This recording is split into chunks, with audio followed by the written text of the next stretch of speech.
नमस्कार दोस्तों, बहुत बहुत स्वागत है आप सभी का विक्ट्री ऑफ IS-20 के यूट्यूब चैनल में।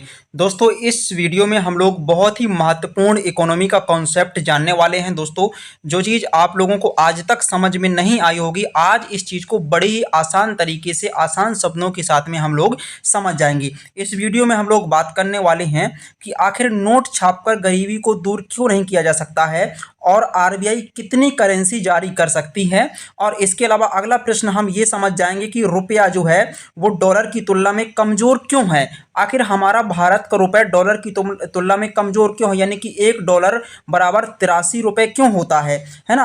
और क्या आप डेप्रीसिएशन जो आप लोग देखते होंगे ये क्या होता है, एप्रीसिएशन क्या होता है, ट्रेड डेफिसिट क्या होता है ना, और ट्रेड डेफिसिट के प्रभाव क्या होती हैं, ये सारी चीज़ें आप आज हम लोग बहुत ही आसान शब्दों में समझ पाएंगे। इसके अलावा हम इस प्रश्न का भी आंसर देने की कोशिश करेंगे कि अंतर्राष्ट्रीय व्यापार में जो हम डॉलर का यूज करते हैं उसकी जगह क्या हम रुपए का इस्तेमाल नहीं कर सकते हैं, या फिर इसके लिए भारत सरकार क्या क्या कदम उठाने वाली है या फिर उठा रही है वर्तमान में। क्या कोई किसी देश के साथ में ऐसा समझौता हुआ है? तो चलिए एक एक प्रश्न के बारे में एकदम डिटेल के साथ में जानकारी एकत्रित करते हैं। तो देखिए, पहला प्रश्न है, नोट छापकर गरीबी दूर क्यों नहीं की जा सकती। तो इसके लिए भैया हम उदाहरण के साथ में समझने की कोशिश करेंगे। अच्छा, यहाँ पर एक चीज़ मान लीजिए, आपने बार्टर सिस्टम तो पढ़ा होगा बचपन में, आप लोगों ने बार्टर सिस्टम देखा भी होगा कि एक वस्तु देते थे हम दूसरी वस्तु को खरीदने के लिए, यानी कि यदि हमें कोई वस्तु चाहिए तो उसके बदले में हम दूसरी वस्तु भी उसको देते थे।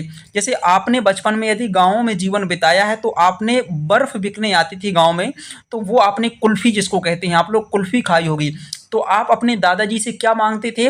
दादाजी से कहते थे हमें कुल्फ़ी चाहिए, तो दादाजी आपको क्या दे देते थे यहाँ पर कि दादाजी ने आपको दे दिया 1 किलो गेहूँ या कुछ मात्रा में गेहूँ दे दी। बदले में आप क्या करते थे, उस गेहूं के बदले में आप वहां से क्या खरीद करके ले आते थे? कुल्फ़ी।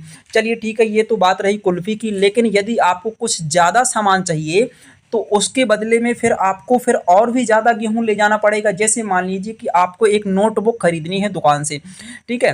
अगर नोटबुक आपको खरीदनी है तो उसके लिए मान लो कि 100 रुपये की नोटबुक आपको वो मिल रही है, तो इसका मतलब है कि आपको 100 रुपये की कीमत का गेहूं उस दुकान में ले जाना पड़ेगा। तो जैसे मान लीजिए कि 20 रुपये किलो जो वर्तमान में गेहूं है, अगर इस हिसाब से लेकर चलें तो आपको 5 किलो गेहूं ले जाना पड़ेगा उस दुकान में। 5 किलो गेहूं देंगे, वो आपको एक 100 रुपये वाली नोटबुक उठा के दे देगा। चलिए, ये तो रही छोटी मोटी खरीद। अब अगर मान लीजिए कि किसी दिन आपने दादाजी से जिद कर ली कि हमें भैया क्या चाहिए, अब जीन्स का पैंट चाहिए क्योंकि अब पढ़ाई हमसे हो नहीं रही है। अब जीन्स का पैंट आप लेने चले गए जो है वहाँ पर। अब देखो, जीन्स का पैंट आपने कहा कि हम 10,000 रुपये वाली जीन्स की पैंट पहनेंगे, हम साधारण जीन्स की पैंट नहीं पहनेंगे। तो 10,000 रुपये की आपको जीन्स की पैंट चाहिए, तो उसके लिए आपको गेहूं फिर ज़्यादा ले जाना पड़ेगा। मान लो कि पैसे ना चलते होते या करेंसी ना होती तो आप यही बार्टर सिस्टम पे रहते, तो आप कितना गेहूं उस दुकान में ले जाते? तो आप उस दुकान में गेहूं ले जाते कम से कम, अगर 10,000 रुपये की एक जीन्स है या 5,000 रुपये की जीन्स है, 10,000 की मान के चलो, उदाहरण ही है एक प्रकार का। तो 10,000 रुपये की जीन्स है तो आप वहां पर 5 क्विंटल, यदि 2,000 रुपये प्रति क्विंटल के हिसाब से गेहूं का दाम है, तो आप 5 बोरियां भर करके बढ़िया एक एक क्विंटल की ले जाएंगे और दुकान वाले से कहेंगे भैया हमें एक बहुत अच्छी जीन्स का पैंट जो है दिखा दीजिए, वो आपको जीन्स का पैंट दे देगा और 5 बोरियां आप उसकी दुकान में टिका दोगे। इसी तरह से रमेश आया, इसी तरह से सुरेश आया, 5-5 बोरियां लेकर के उसके 3-4 जीन्स की पैंट ले गए। अब बताओ, 5 बोरियां टिका दी तो उसकी दुकान का काफ़ी सारा हिस्सा भर गया। दूसरा आदमी है वो भी 5 बोरी टिका के चला गया, तीसरा बोरी है वो भी 5 बोरी रख के चला गया। तो ऐसे अगर ये व्यक्ति इस तरह से चलेंगे तो मतलब दुकान वाला तो हाथ जोड़ लेगा।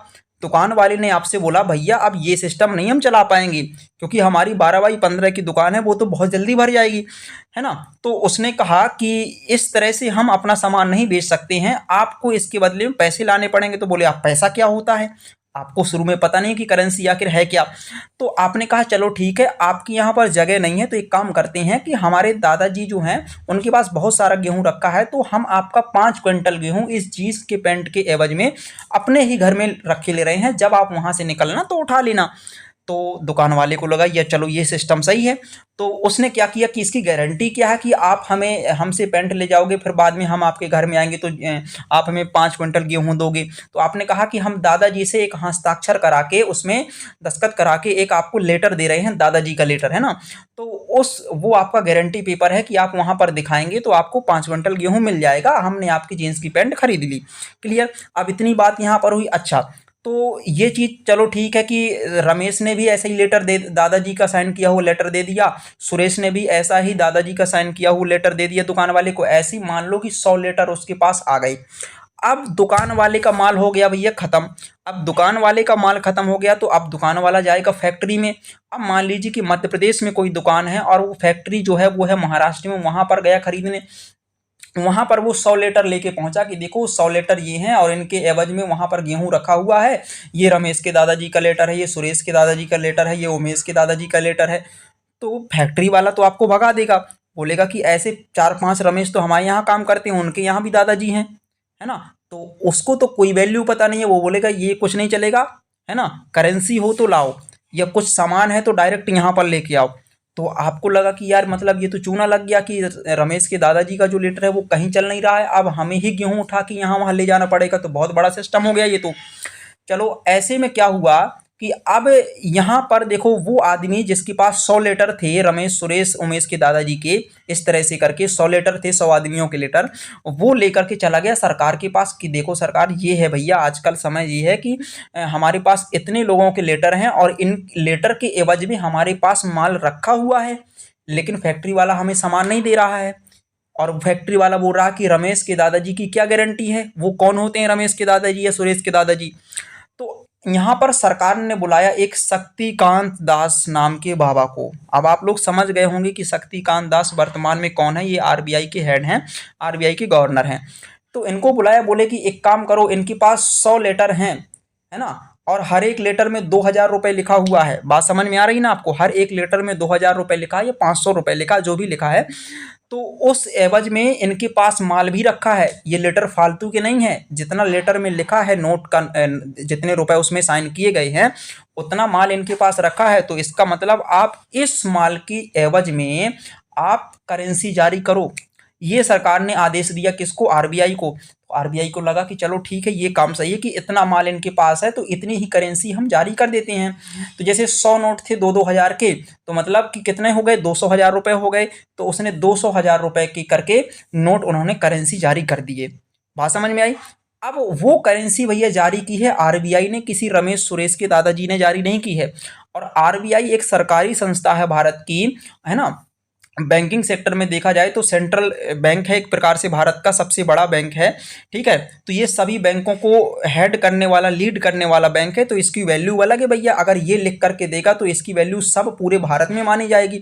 तो अब वो करेंसी जारी हो गई। लेकिन आप यहाँ पर एक बात गौर कीजिए, करेंसी आरबीआई ने कितनी जारी की।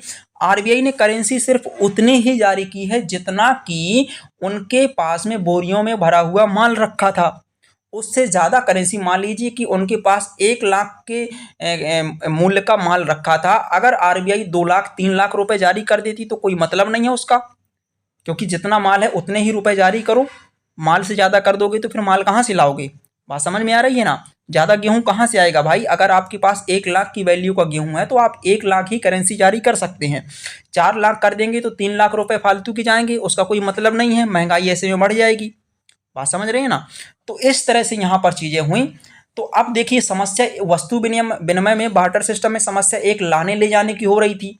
तो ये भी चीज यहाँ पर सॉल्व हो गई, जब करेंसी जारी हो गई तो अब आदमी करेंसी लेकर के चला जाएगा। तो अब यहाँ पर एक बहुत ही अच्छा कॉन्सेप्ट प्रिय विद्यार्थियों सीख चुके हैं। वो कॉन्सेप्ट ये है कि देखो आरबीआई उतने ही पैसे जारी करती है जितना कि उस देश के पास धन है, संपत्ति है, माल भरा पड़ा है उनके गोदामों में, उतनी ही करेंसी जारी हो सकती है। उससे ज्यादा करेंसी एक भी जारी आरबीआई नहीं करेगी। तो इसका मतलब पहले प्रश्न का आंसर तो आप समझ चुके हैं कि नोट को ज्यादा नोट छाप करके गरीबी कोई दूर नहीं होगी। नोट ज्यादा छाप दिए जाएंगे, माल कम है तो माल की कीमत बढ़ जाएगी।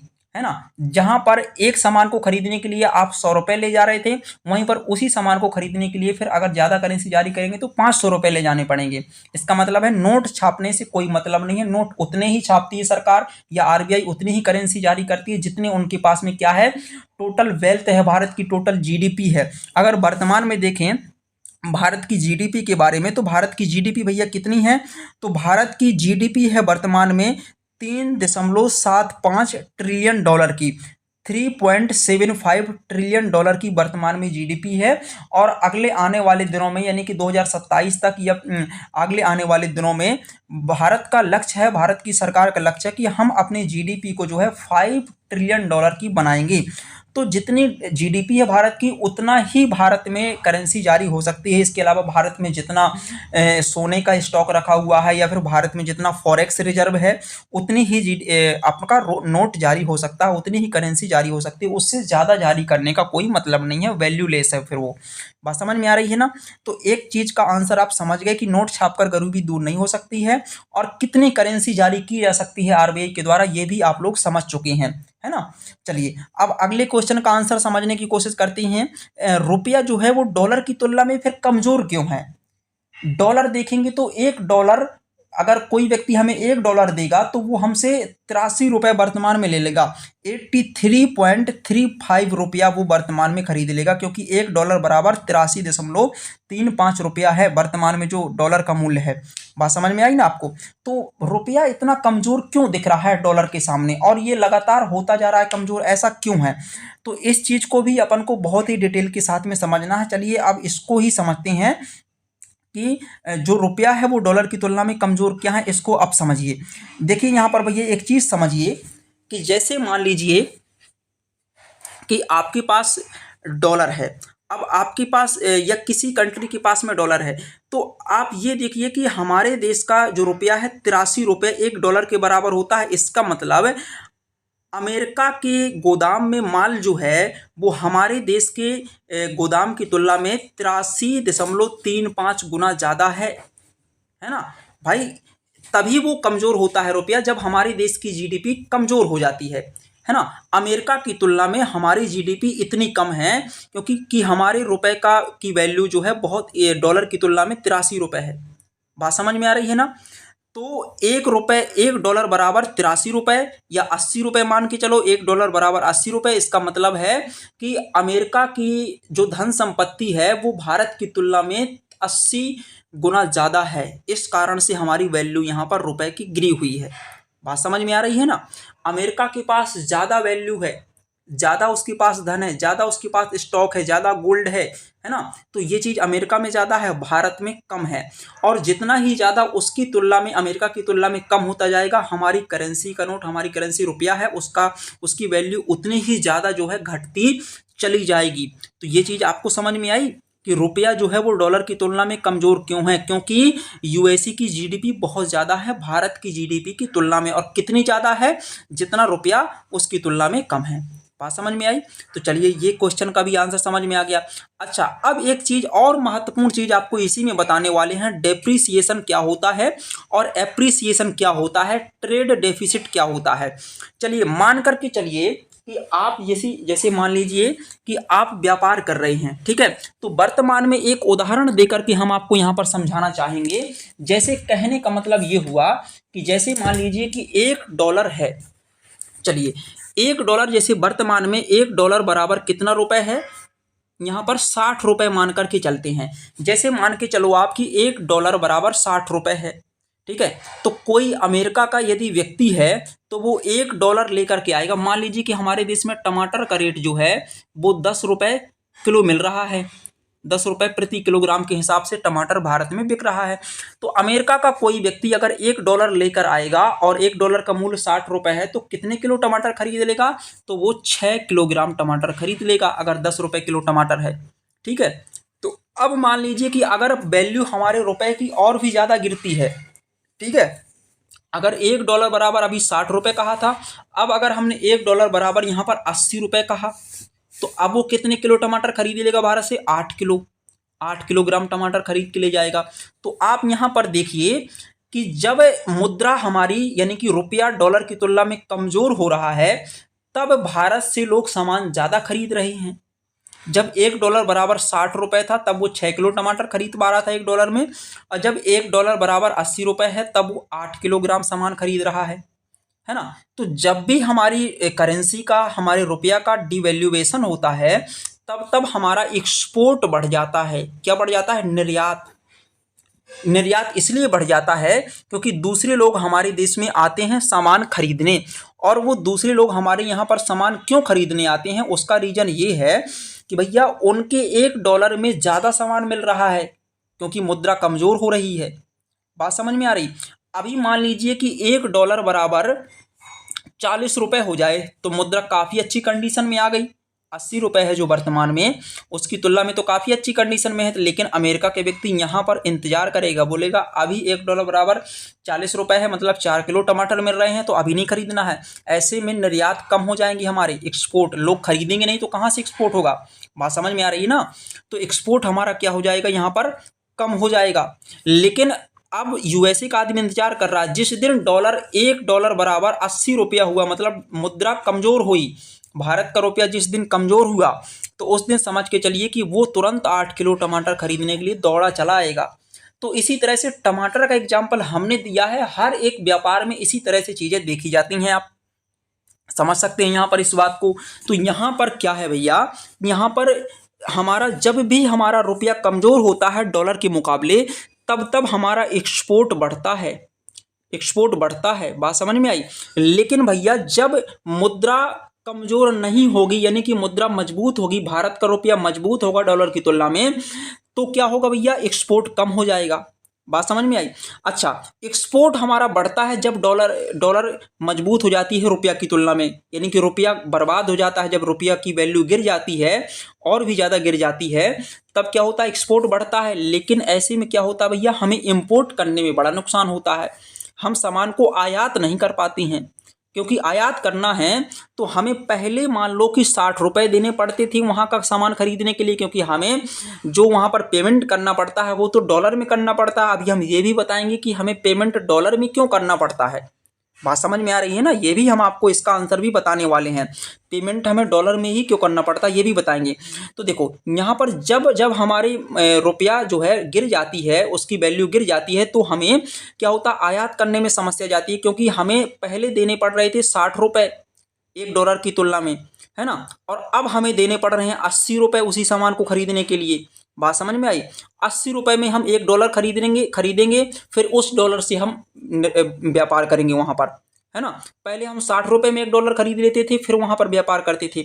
तो हमारा इंपोर्ट एक्चुअल में आयात घट जाता है ना। जब हमारी मुद्रा का रेट घटता है, यानी कि रुपया जो है उसकी डिवैल्यूएशन होता है मुद्रा का, रुपया का, तब हमारा एक्सपोर्ट बढ़ता है और इंपोर्ट कम हो जाता है। यूपीएससी में यहाँ से सवाल पूछा जाता है कि जब यहाँ पर मुद्रा का जब रुपया का प्राइस घटता है डॉलर के मुकाबले में, या मुद्रा गिर जाती है डॉलर के मुकाबले में, तब ऐसे में हमारे एक्सपोर्ट और इंपोर्ट पर क्या प्रभाव पड़ता है।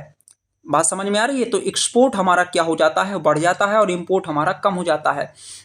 अच्छा एक्सपोर्ट होता है, एक्सपोर्ट बढ़ता है, तो ये तो बहुत अच्छी बात है कि चलो हमारा सामान कम से कम अदर कंट्री में ज़्यादा बिक रहा है, ज़्यादा लोग हमारे यहाँ से खरीदने आ रहे हैं, तो हमारे यहाँ पर फ़ायदा होगा। ये भी अच्छी बात है कि मुद्रा कमज़ोर हो रही है तो एक्सपोर्ट बढ़ रहा है, इसका मतलब हमें फ़ायदा हो रहा है।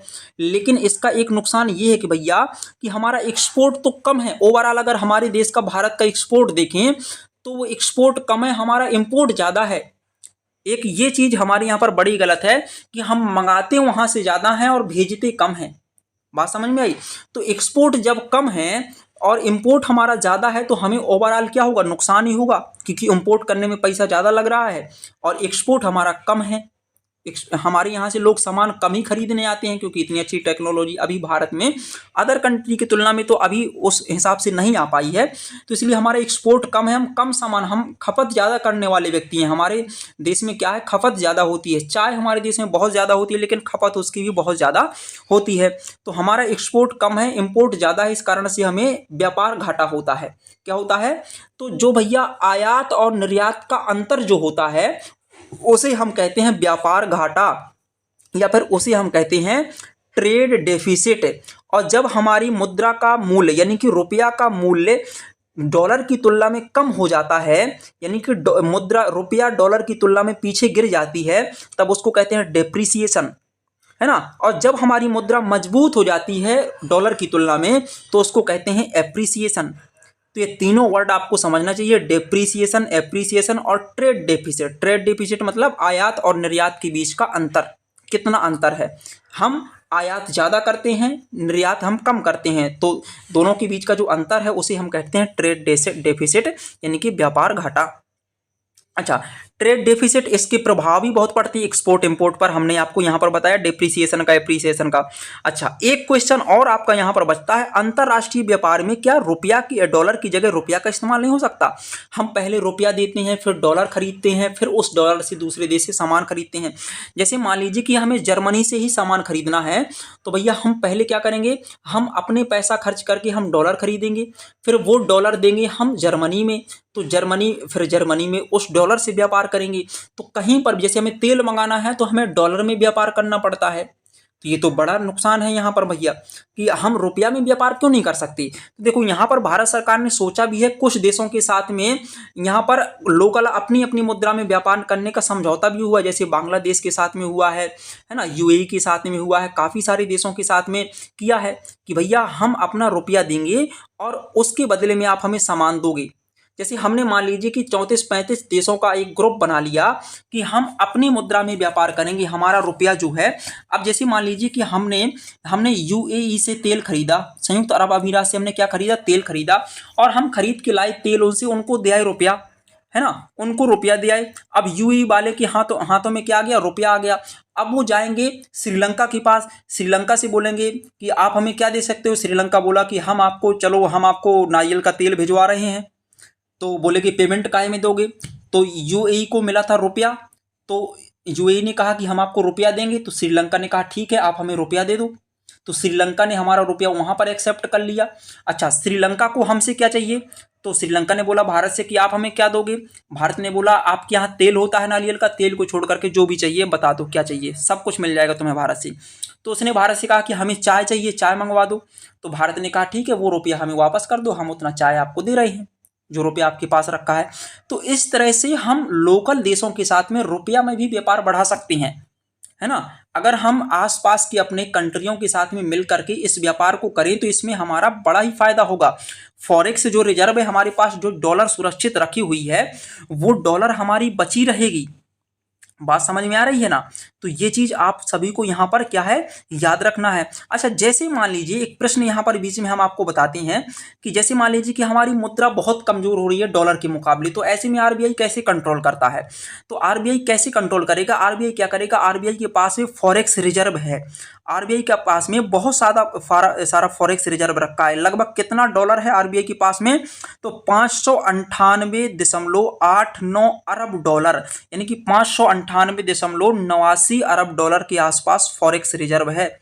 फॉरेक्स रिजर्व का मतलब होता है कि डॉलर हमारे पास में कितना है, आरबीआई के पास में कितनी धन संपत्ति जो है डॉलर के रूप में रखी हुई है। फॉरेक्स मतलब फॉरेन, दूसरे देश की करेंसी हमारे पास कितनी है, तो 598.89 अरब डॉलर के आसपास हमारे पास क्या है भैया, फॉरेक्स रिजर्व है। ये चीज आप सभी को याद रखना है। तो आरबीआई क्या करता है कि डॉलर को मार्केट में रिलीज कर देता है कि ले जाओ डॉलर जिसको चाहिए। डॉलर अब इतना मूल्यवान नहीं रहा, हमारे देश में बहुत डॉलर है, तो अब डॉलर ज़्यादा मिलने लगा तो डॉलर की वैल्यू घट जाएगी और रुपया थोड़ा सा फिर से मजबूत हो जाएगा। तो अभी जो रुपया की कीमत डॉलर के मुकाबले में गिरती जा रही है ना, आरबीआई चाहेगा तो मार्केट में डॉलर को रिलीज कर देगा और रुपया की कीमत को फिर से बढ़ा देगा। बात समझ में आई। तो इस तरह से भी यहाँ पर हो जाता है। तो हम अंतरराष्ट्रीय व्यापार में डॉलर की जगह रुपया का इस्तेमाल कर सकते हैं, जो आसपास के देश हैं उनके साथ में मिल करके। अब भैया देखो, अमेरिका की डॉलर जो है, अमेरिका की करेंसी डॉलर है, वो सब जगह पूरी दुनिया भर में मान्य है, क्योंकि सभी देशों को विश्वास है कि अमेरिका के पास जितना धन है वो उतना धन लगभग किसी के पास नहीं है। वास्तव में अमेरिका की इकोनॉमी बहुत बढ़िया इकोनॉमी है, और ऐसा भी माना जाता है कि दुनिया की सारी इकोनॉमी जो है बर्बाद हो जाएंगी, लेकिन अमेरिका की इकोनॉमी खड़ी रहेगी, इसलिए उन पर विश्वास लोगों को ज़्यादा है। इसलिए लोग डॉलर को एक्सेप्ट करने में कभी भी हिचकिचाते नहीं है, है ना। वो डॉलर को आसानी से ले लेते हैं और दुनिया के सब देशों में लगभग डॉलर चल रही है ना। तो रुपया रूबल समझौता है या रुपया टका समझौता है, जो बांग्लादेश की मुद्रा करेंसी, तो हम ऐसे आसपास के देशों से रुपया में अपने लोकल करेंसी में व्यापार आराम से कर सकते हैं, अपनी करेंसी में, है ना, कोई ज़रूरत नहीं है डॉलर से करने की। हाँ, लेकिन डॉलर वास्तव पे एक मजबूत मुद्रा है, उसमें एक लॉन्ग टर्म में आपको सिक्योरिटी मिल जाती है कि कभी भी उस देश की अर्थव्यवस्था खराब नहीं होगी। समझ में आ गया? मान लो कि हमने बांग्लादेश की टका को हमने बहुत ज़्यादा रख लिया अपने देश में स्टॉक बना के, टका में व्यापार अगर करने लगे, टका हमने अपने देश में रख लिया।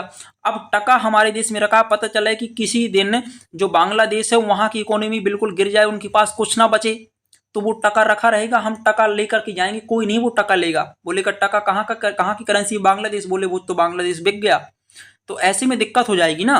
तो इसीलिए ऐसे देश की करेंसी को सबसे ज़्यादा मान्यता दी जाती है जिस देश की अर्थव्यवस्था सबसे अच्छी हो, जिस देश में ये माना जाता हो कि इस देश की अर्थव्यवस्था कभी गिरने वाली नहीं है, तो उस देश की मुद्रा सबसे ज़्यादा मजबूत होती है। तो हमें उम्मीद है कि आपको इन सारी चीज़ों का आंसर मिल गया होगा। अच्छा, यहाँ पर एक चीज है, अगर अदर कंट्री में व्यापार करना है तो वहां पर हमें एक वहां पर अकाउंट खोलना होता है, नॉस्ट्रो अकाउंट करके नाम होता है, तो उस अकाउंट को अलग से खोलते हैं, फिर वहां पर हम अपनी करेंसी को एक्सचेंज करते हैं, फिर उसके बाद हम व्यापार कर सकते हैं। चलिए, उम्मीद है कि ये सारी चीजें आपको जो है नोट छापकर गरीबी दूर क्यों नहीं की जा सकती है, कितनी करेंसी आरबीआई जारी कर सकती है, रुपया डॉलर की तुलना में कमजोर क्यों है, डेप्रीसिएशन, एप्रीसिएशन, ट्रेड डेफिसिट ये क्या होते हैं, इनके प्रभाव क्या हैं, अंतर्राष्ट्रीय व्यापार में डॉलर की जगह रुपया का इस्तेमाल नहीं हो सकता है, क्यों नहीं हो सकता है, इसके बारे में हमने बहुत ही विस्तार से बता दिया है। 2-3 फैक्ट बता देंगे आपको। $1 बराबर वर्तमान में है 83.35 रुपया, और वर्तमान में भारत की जीडीपी जो है 3.75 ट्रिलियन डॉलर की है, और भारत का वर्तमान में फॉरेक्स रिजर्व जो है 598.89 अरब डॉलर का भारत में वर्तमान में लगभग ये फॉरेक्स रिजर्व है। तो इन चीज़ों को आप लोग याद रखिए। उम्मीद है कि आपको ये सेशन पसंद आया होगा और चीज़ें समझ में आई होंगी। दोस्तों, यदि समझ में आए तो चैनल को सब्सक्राइब करें और वीडियो को लाइक जरूर करें। जय हिंद, जय भारत। मिलते हैं अगले वीडियो में, तब तक के लिए धन्यवाद। जय हिंद, जय भारत।